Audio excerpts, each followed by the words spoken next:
I think that it's a real struggle for them to have opportunities because there's such a cultural change, a misunderstanding of communication.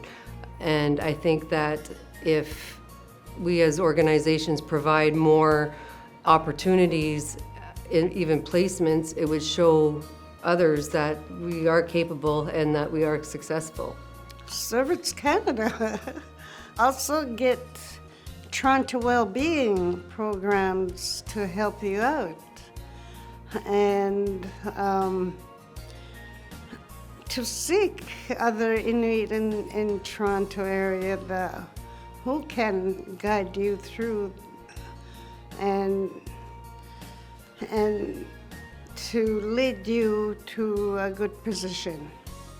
A lot of problems that I've had to deal with through different planning and councils and things that we deal with.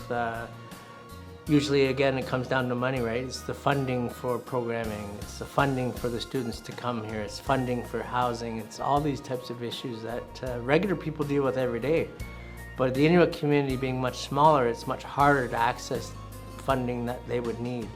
So I think the organizations at the national level need to work better at allowing funding availability for the South, because again, a lot of the people are coming to the South for their education, but they can't afford it, so they come here but they don't have anything to do. So again, I think if they had access to funding a lot easier than, again, in Ontario we have what they call OSAP, the Ontario Student Assistance Program, but that program more or less is really hard to access and things like that. So it's not easy to live in the South and learn.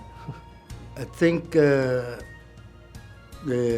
part of the TI will be responsible to educate the resources in that city so that they can understand Inuit culture and the language, who they're actually dealing with, because as a Inuit people, we are totally different from the Khalunaks that live down here, and our expectation is very different, and their expectation is also different. So there's boundaries that sort of could create problems. So I would see TI have a responsibility to educate Southerners, the agencies, the organizations, because as they understand more, they're more comfortable dealing with us. As well, comfortable, vice versa.